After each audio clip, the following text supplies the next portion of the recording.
안녕하십니까, 이진우입니다. 워크아웃을 신청한 태영건설의 채권자가 400여 곳에 이르는 것으로 나타났습니다. 자구책의 일환으로 태영건설 대주주에게는 1,000억 원 이상의 사자 출연이 요구되고 있습니다. 지난해 우리나라 수출이 크게 줄면서 무역 수지 적자 규모가 거의 100억 달러에 가까웠습니다. 지역별로는 미국으로의 수출이 역대 최고치를 기록하면서 미국이 중국을 제치고 우리나라의 최대 수출 국가가 됐습니다. 우리나라의 주력 수출 품목인 반도체 가격이 요즘 오르고 있습니다. 지난해 10월부터 석 달 연속 상승한 것인데 반도체 경기의 본격적인 회복으로 봐도 될지 이야기 나온 김에 올해 반도체 시장 전망까지 함께 살펴보겠습니다. 1월 2일 화요일 손에 잡히는 경제 시작합니다.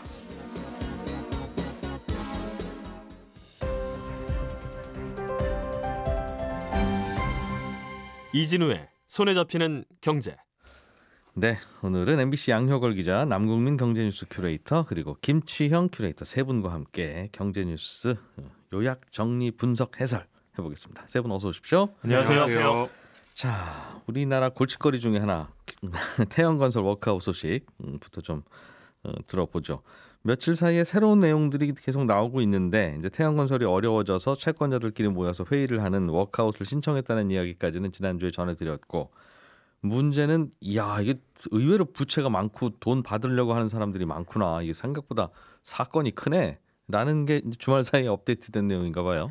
28일 날 이제 태영건설이 워크아웃 신청을 한 거는 다들 알고 계실 테고, 그러고 나면 몇 가지 절차가 이제 이루어지게 됩니다. 그러니까 이제 채권 금융사들 중에 돈 제일 많이 빌려준 데를 보통 주채권은행이라고 하는데, 거기가 이제 산업은행이거든요. 산업은행이 이렇게 워크아웃 신청이 들어오면 돈 빌려준 사람들 다 모여봐라고 해서 회의를 개최해야 됩니다. 그래서 이제 회의 개최하겠다는 통보를 하게 되거든요. 그럼 통보를 하고 난 다음부터 14일 이내에 워크아웃 개시 결정을 내려야 되고, 그러면 이 회사가 얼마나 빚이 많냐, 그다음에 은행들이 도대체 금융권들이 얼마나 채권단이냐, 뭐 이런 것들을 좀 파악해야 됩니다.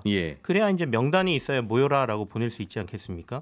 그래서 실제로 1월 1일 날 주채권은행인 산업은행이 태영건설에 돈 빌려준 금융사로 보이는 회사들의 통보를 했는데, 이 채권자 협의회 소집 통보를 받은 대상 금융사가 400곳이 넘는다는 거예요. 그러니까 이렇게 많은 데들이 돈을 빌려줬어라는 게 새로운 뉴스로 하나가 나와 있고요.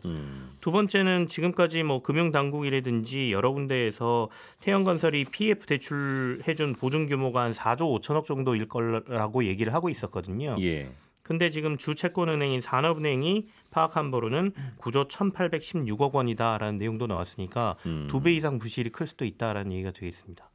그렇군요. 이게 이제 돈 빌려준 분들은 굳이 분류를 해보면 태영건설이랑 거래하면서 어디 납품도 하고 뭐 공사해주고 아직 외상 못 받은 상거래 채권자들도 있을 거고. 네.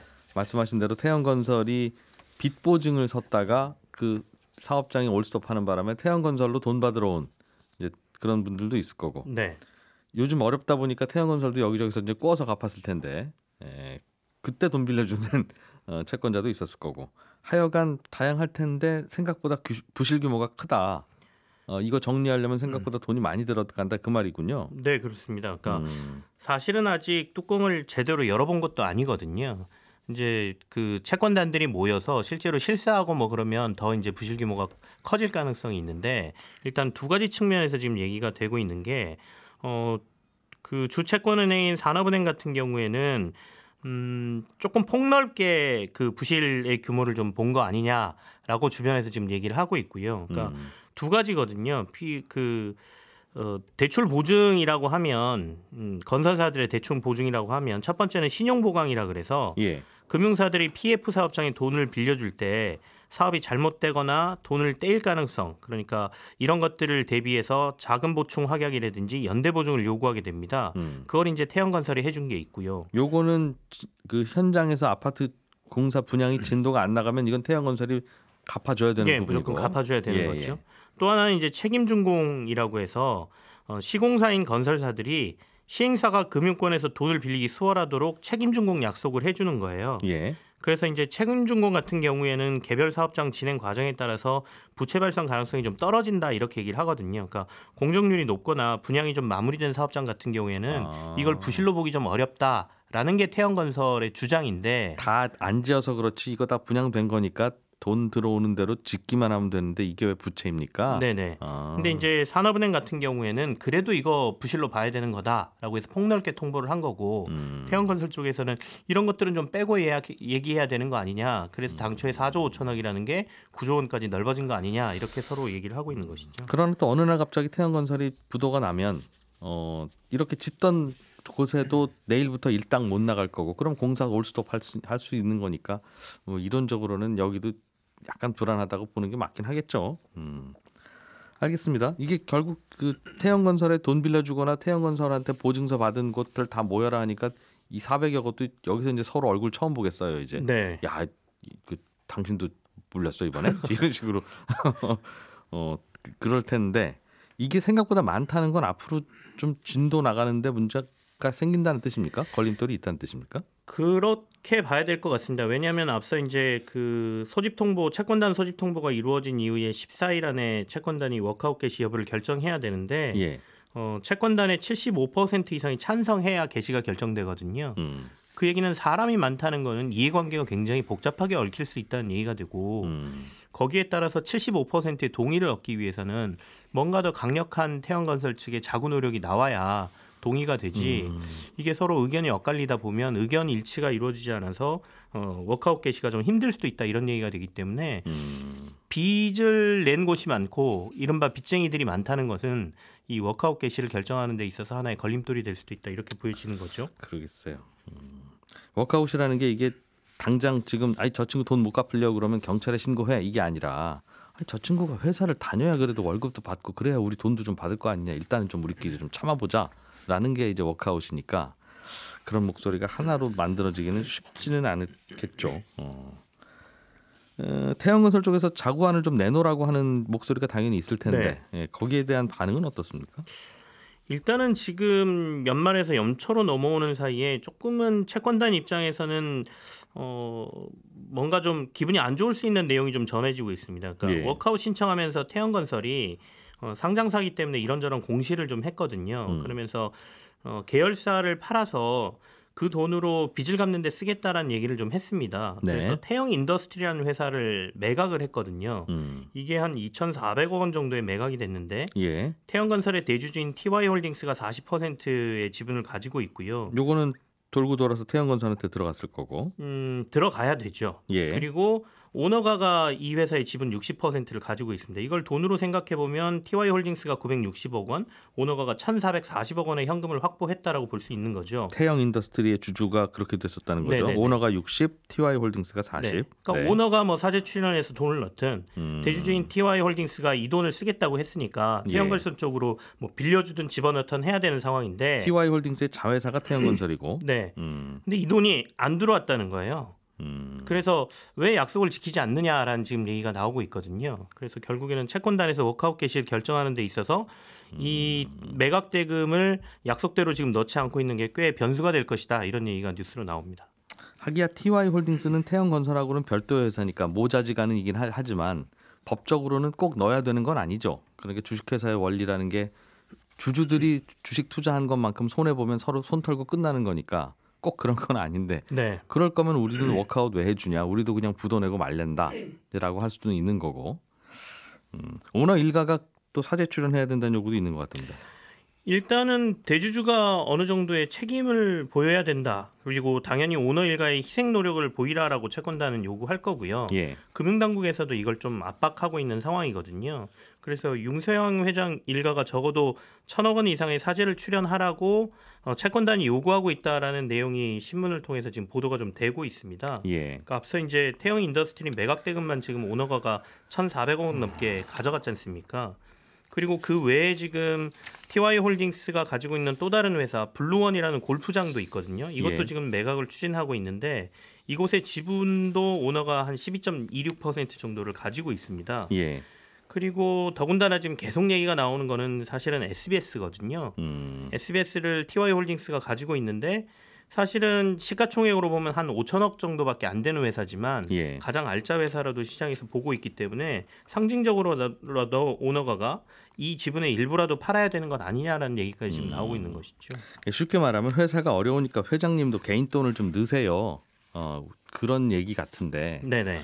이게 참 충분히 나올 수 있는 얘기고 채권단들도 이런저런 희생을 하는 게 워크아웃이니까 말은 되는데 이게 가끔씩 이게 참 불편한 진실인 것이 보통 이럴 때는 당연히 주주들도 이익을 보니까 주주의 대표인 대주주가 좀 희생해라 그런 논리인데 논리적으로 보면 그럼 주주들이 골고루 돈을 내서 희생하든 해야지 꼭 대주주만 내야 되는 건 아니잖아요. 일단은 대주주에게 희생을 강요하는 건 이제 경영이라든지 그간에 있어서의 책임의 일부를 지라는 당연히 의미에서 하는 거죠. 그런 건데 네. 그래서 굳이 고민하는 이유는 이럴 때는 대주주가 희생하라고 하면 평소에도 대주주가 전횡하는 것에 대해서 전횡이라고 하지 말고 저건 나중에 대주주가 문제 생기면 본인이 희생하니까 평소에는 권한을 휘두르는 게 맞아라고 우리는 또 인정을 해줘야 되는데 네. 평소는 왜 지분은 이거밖에 안 갖고 있는데 대주주가 왜 이거 마음대로 합니까? 라고 하다가 이런 일이 벌어지면 그건 대주주가 책임져야 된다라고 하니 이조차도 이중잣대이긴 한 것 같다. 이런 고민은 해볼 필요는 있는 것 같기는 한데 이게 이런 분위기에서 또 이런 얘기하면 또 무슨 소리 하고 있는 거냐고 그런 또 반론도 있죠. 알겠습니다. 그렇게 돌아가고 있다는 태양건설 이야기 들어봤고 양용걸 기자 우리나라 무역에 대한 성적표를 좀 분석해봐야 된다 이런 얘기가 있어요. 네, 지난 한 해 예. 우리나라 무역이 조금 부진했습니다. 1년 전체로 보면은 100억 달러, 그러니까 우리 돈으로 한 13조 원 정도 적자를 기록한 건데요. 2022년에 이어서 2년 연속 적자고요. 물론 적자 규모는 2022년에 비해서는 거의 한 4분의 1로 작아졌습니다. 그러니까 예. 적자 폭은 줄었는데 아직은 마이너스다라는 거고 역시 이제 반도체 때문이었는데 반도체가 한 수출이 23% 정도 줄었고요. 근데 반면에 또 자동차는 한 30% 늘면서 뭐 산업 간에는 좀 큰 변화가 있었습니다. 그러니까 정리하자면 반도체, 컴퓨터, 석유 제품, 디스플레이가 줄었고 예. 자동차 기계 선박이 늘면서 전체적으로는 한 13조 정도 미쳤다라는 겁니다. 수출이 줄어드는 건 중국으로 수출을 좀 못한 게 예전보다 못한 게 원인이라면서요? 네, 이게 가장 크고요. 이번에 큰 변화 중 하나가 지난해 12월, 그러니까 최대 수출국이 바뀌었습니다. 그러니까 최대 수출국은 상당 기간 중국이었는데 예. 이번에 뒤집힌 거고요. 미국이 2003년 6월 이후에 거의 20년 만에 월간 기준으로 중국을 넘어섰습니다. 예. 근데 미국에는 많이 팔기도 했지만 또 많이 남기기도 했거든요. 그래서 예. 60조 원 정도 흑자를 받고 미국은 우리나라 최대 무역 수지 흑자국 위치를 되찾았는데 역시 여기에는 또 자동차가 큰 역할을 했고요. 지난해 대중국 무역 수지, 그러니까 중국으로 가는 것 중에 수출에서 수입을 뺀 금액이 한중 수교가 이루어진 1992년 이후에 31년 만에 처음으로 적자를 냈습니다. 아 이제는 우리가 중국에서 수입을 더 많이 해와요? 네, 맞습니다. 근데 자세히 들여다 보면은 미국 시장에서는 우리나라가 인플레이션 감축법, 그 IRA에도 비교적 시장을 좀 잘 뚫었다는 평가를 받고 있거든요. 그래서 예. 예외적으로 이 보조금 받을 수 있는 상용 리스 쪽으로 길을 뚫어서 전기차 수출이 굉장히 좋았고, 전기 트럭, 픽업, 네, 트럭, 예. 그다음에 이제 그 2차 전지 업체들도 미리미리 좀 미국 현지 공장을 가동하면서 이제 효과를 좀 봤다는 거고요. 반면에 중국은 우리가 수출하던 중간재를 직접 만들기 시작했고, 그다음에 2차 전지 산업에서는 오히려 핵심 원료 값을 이제 비싸게 받으면서 예. 수입 금액이 늘어난 탓이 컸습니다. 중국이 한국에 의존하는 의존도가 많이 줄었다. 네, 맞습니다. 올해는 어떻습니까? 올해는 일단 지난해 무역을 먼저 요약하면 상저하고였거든요. 그러니까 예. 1분기에 제일 안 좋았다가 반도체가 서서히 살아나면서 마지막 그 3개월은 수출이 좀 살아났거든요. 근데 그러면 올해는 어떨 거냐 했을 때 무역협회가 내놓은 답이 극한의 불확실성이라고 이제 봤습니다. 그래서 일단 첫 번째가 전쟁. 그러니까 우크라이나 전쟁이 지금 거의 2년 가까이 계속되고 있거든요. 예. 상황이 변화가 없고 소모전으로 가고 있는데 아무래도 이게 전쟁이 끝나더라도 이게 러시아에 대한 서방 경제 제재가 확 풀리지 않는 한 계속해서 이 무역과 투자가 부진할 거다라는 예. 건데 전쟁이 또 여기만 있는 게 아니라 이스라엘 하마스 전쟁도 계속되고 있고 근데 여기서 문제되는 거는 본 전쟁도 전쟁인데 예멘 후티 반군이 수에즈 항로를 이제 공격해서 배가 제대로 못 다니니까 물류 비용이 지금 치솟고 있거든요. 그래서 예. 유럽으로 가는 컨테이너 운임 비용이 새해 들면서 바로 45% 정도 올랐고요. 이게 지금 수에즈 운하가 세계 교역의 한 12% 정도를 맡고 있는데 미국 동부로 가는 해운 운임도 점점 비싸지고 있어서 이게 이 홍해 사태가 장기화되면은 미국 유럽에 가는 우리 자동차, 그다음에 배터리, 국내 기업의 생산 공장에 피해가 커질 수 있다. 이런 우려들이 나오고 있습니다. 여기만 막히면 여기만 부담되는 게 아니라 우리도 올림픽대로 막히면 강북 강변도 다 미어지듯이 막히는 거죠. 네. 말씀하신 대로 저쪽 파나마 운하도 더 막힐 거고. 네. 올해 선거가 유독 많아서 네. 그것도 꽤 변수가 될 거라는 전망도 이게 있고. 무역의 굉장히 큰 변수인데 주요국 선거가 정말 말 그대로 몰려 있습니다. 그래서 미국 대선이 11월에 있고요. 유럽 연합, 일본, 대만, 인도네시아 등 전 세계 40여 곳에서 리더십 교체를 놓고 선거를 야, 치르거든요. 올해가 그런데 이게 무역협회 분석에 따르면 일단 정치인들이 선거에서 이겨야 되잖아요. 네. 그러니까 자국의 이익을 가장 크게 이야기할 거고 자국 중심주의가 판을 칠 거라는 겁니다. 그러면 사실 서로 양보가 필요한 무역에 있어서는 이 보호무역주의가 좀 강해질 수 있고 예. 인기 영합적인 공약들이 발표되면서 기존의 무역 협정이라든지 아니면 약속들이 흔들릴 수 있다라는 분석을 내놓고 있습니다. 그리고 이제 미국 같은 경우에는 11월 5일에 대통령하고 연방 하원 전체 그다음에 연방 상원의 3분의 1에 대한 선거가 치러지는데 예. 여기에 바이든 현 대통령하고 트럼프 전 대통령이 모두 중국에 대해서만큼 똑같은 입장을 취하고 있거든요. 이게 미국 중심주의인데 그러면 우리는 양쪽 사이에 끼어서 더 어려워질 수 있는 거 아니냐라는 거고 이런 가운데 유럽연합은 기후변화 들고 나오면서 이제 환경 규제 더 강하게 하고 있어서 새해에도 수출이 녹록지 않다라는 겁니다. 전쟁과 선거는 우리나라 수출에 별로 안 좋다. 이게 결론인 것 같고. 맞습니다. 다만 굳이 우리나라 수출에 도움 되려는 건 각국의 정부가 경제 살리기에 나서면 그게 국민들 소주머니를 두둑하게 만들고 그래서 삼성 휴대폰 뭐 현대자동차 좀 더 살 수 있는 좀 거죠. 팔리지 않겠냐 하는 건데 그거는 또 변수겠어요. 네, 맞습니다. 그래서 무역에 직접적인 영향을 주는 요소 중 하나가 이제 중국에 있어서 최대 연례 정치 행사인 양회거든요. 이게 3월에 시작하는데 여기에서 앞으로 경제를 어떻게 운영할 거냐, 그다음 예산안, 그다음에 경제 성장률 목표치가 나오는데 아무래도 지금 경제 성장률 목표치를 확 이렇게 높게 잡을 수 없는 상황에서 그러면 이걸 달성하기 위해서 대규모 부양 정책이 나올 거다 이렇게 지금 기대하고 있거든요. 그러면 아까 말씀하신 이 중국의 내수가 좀 살아나면서 우리 무역에 좀 긍정적인 영향이 있는 거 아니냐 이런 이야기들이 좀 기대 섞인 전망들이 나오고 있습니다. 그러게 중국이 예전에는 뭐 7% 8%는 기본으로 하는 나라였는데 경제 성장이 지금 5%도 5% 될지 안 될지 모르겠어요. 이제 이런 상황이라 작년에도 그랬고 올해도 그렇고 그래서 좀 부양책을 쓸 것 같기도 하다. 네, 맞습니다. 그게 기대감이라는 거죠. 네. 알겠습니다. 자, 남궁민 큐레이터가 준비해 오신 소식은 반도체 경기가 좀 풀리느냐 아니냐. 올해 풀린다는 얘기는 재작년부터 사실 했었는데 그렇습니다. 희망 고문이 이어지고 있죠. 언제 풀리느냐는 거고 기본적으로는 휴대폰, PC 이런 거 우리 이제 교체할 때가 슬슬 됐어 안 됐어. 이제 그 결국은 그 마음일 텐데 소비자들의 마음. 올해는 좀 나아질 거라는 겁니까?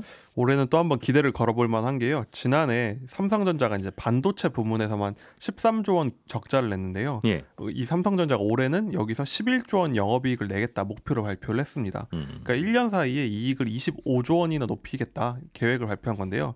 물론 이건 전망이고 또 장사하는 사람들이 직접 발표를 한 거니까 반드시 이렇게 될 거다 할 수는 없지만 그만큼 반도체 경기를 낙관하고 있다 이렇게 볼 수 있습니다. 예. 이제 어떤 중요한 신호로 볼 수 있는 건데요. 이제 반도체 개별 기업에도 이제 긍정적인 전망이지만 만약에 실현이 된다면 사실 우리나라 경제에도 굉장히 큰 파급 효과를 미칠 거기 때문에 관심이 모이고 있습니다. 반도체 경기가 살아나느냐 마느냐는 반도체를 이제 소재로 사서 제품을 만들어내는 휴대폰, PC, 서버 이런 회사들이 좀 돌아가느냐, 그렇습니다. 소비자들이 그쪽에서 좀 구매를 하느냐의 문제일 거고 그 신호는 현장에서 반도체 가격이 얼마나 형성되느냐를 보면 알 수 있잖아요. 그렇습니다. 이제 가장 대표적인 지표가 이제 반도체 가격인데요. 지난해 10월부터 지금 석 달 연속 상승하고 있습니다. 그런데 이게 석 달 연속 오른 게 이제 큰 의미가 있을까 싶을 수도 있는데 이게 2021년 이후로 2년여 만이거든요. 그러니까 2021년 무렵이 어떤 때인가 생각하면 코로나가 한창일 때였습니다. 그러니까 이때 정말 PC의 스마트폰 교체 수요가 폭발해서 이제 반도체 호황이 왔었는데 그렇게 하고 이제 좀 거품이 빠졌죠. 근데 2년 만에 다시 가격이 오르고 있다. 그만큼 수요가 회복되고 있다니까 긍정적인 신호가 오고 있다는 거죠. 예. 그러니까 그 사이에 삼성전자 같은 주요 업체들이 이제 반도체 감산도 했거든요. 근데 그 결과가 조금씩 나오는 거 아니냐 기대가 되는 부분인 겁니다. 어떻게 보세요? 근본적으로는 이제 사람들이 휴대폰 바꿀 때 됐어 이제 지겨워 새로운 휴대폰 요즘 좋대 나 사고 싶어 그런 느낌이 드는지 뭐 새로운 휴대폰 해봐야 똑같구만. 뭘 또 써요. 그냥 중고 쓰든가 쓰던 거 쓰지. 인지에 따라 달라질 텐데. 그렇습니다. 어떻게 보십니까? 사실 지금 상황이 된 게 이제 교체를 한번 하고 났더니 사람들이 돈을 안 쓰더라 이런 문제였는데 지금 희망적인 건 새로운 먹거리가 탄생했다. 그게 바로 AI다 이렇게 말할 수 있는데요. 그러니까 AI가 지난해 최대 이슈였고 올해도 이제 뜨거운 이슈가 될 텐데 이제 기업들이 앞다퉈서 엄청난 돈을 여기다 쏟아붓고 있어요. 근데 여기에 가장 필수적인 게 엄청난 규모의 정보를 빠르게 처리하는 이제 반도체거든요. 그런데 이 수요가 폭발하면서 우리나라 업체들도 수혜를 보고 있다 이렇게 볼 수 있습니다. 특히 국내 기업들이 지금 표정이 밝은 게요.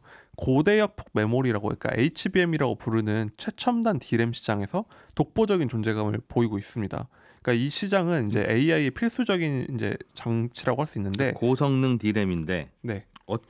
어떻게 고성능을 구현한 거예요? 이제 이런 D램을 이제 여러 가지로 쌓아가지고 기존의 이제 모형을 탈피해가지고 새로운 공법으로 만들었다. 완전히 새로운 방식이다 이렇게 보고 있거든요. 근데 이거를 삼성전자와 하이닉스가 주도하고 있는 겁니다.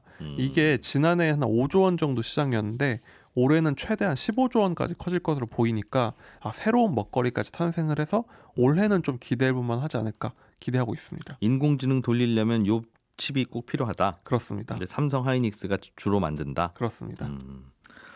알겠습니다. 이게 좀 회복이 돼야 수출이 잘 되고 수출이 돼야 우리나라로 돈이 좀 들어와서 그게 우리나라 내수도 좀 살릴 텐데. 네.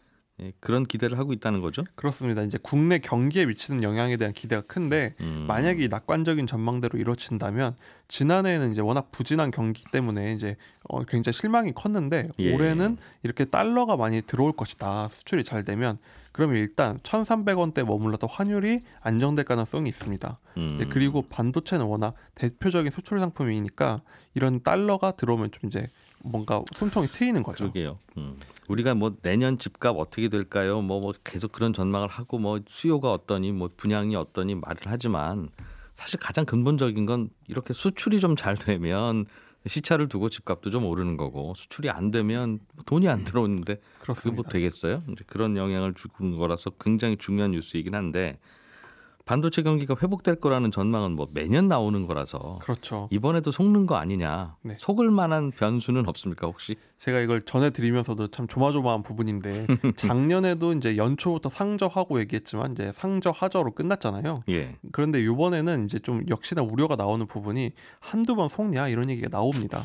어떤 거 있냐면은 이제 올해도 반도체 시장이 녹록진 않다 이런 얘기인데 여전히 재고가 너무 많이 쌓여 있다는 지적이 있어요. 이게 재고가 지금 회사마다 거의 수십조 원 규모의 반도체가 쌓여 있어서 이게 아직 다 소진이 안 됐기 때문에 특히 구형 반도체들 같은 경우는 이거 다 팔려면 아직 멀었다 이렇게 보고 있고 특히 D램 말고 낸드 플래시 시장은 적자가 올해도 이어질 거다 이렇게 보고 있습니다. 그러니까 아직은 부진한 시장이 여전히 있다는 거고요. 또 AI발 수요에 대해서 좀 의구심이 있습니다. 이게 워낙 큰 이슈긴 한데 과연 그만큼 엄청난 이슈가 될 수 있는 것이냐 이런 얘기도 나오고 있고요. 실제로 인공지능이 그렇게 여기저기서 막 작동하고 빨리 D램 사와 하는 수요가 과연 오래 있을 거냐. 그렇습니다. 그게 이제 가장 큰 우려가 있고 또 한 가지는 사실 이런 얘기 들으면 그러면 주식 사라는 얘기인가 걱정을 하실 텐데 생각을 하실 텐데 사실은 시장에서는 그게 이미 주가에 많이 반영이 돼서 지난해에만 해도 삼성전자가 40% 이상 올랐거든요. 1년에. 그렇기 때문에 섣부른 이제 투자 결정은 좀 자제해야 된다 이런 얘기도 있습니다. 그렇군요. 그 작년에 삼성전자만 사뒀으면 40% 먹었다는 건데. 그렇습니다. 그렇게 생각하면 참 주식 투자 쉬운데 말이죠. 그렇죠. 저는 어렵습니다. 알겠습니다. 자, 남국민 김치영 큐레이터 양효걸 기자였고요. 저희는 또 내일 아침 8시 30분에 다시 모여서 경제 뉴스 재밌게 전해드리겠습니다. 이진우였습니다. 고맙습니다.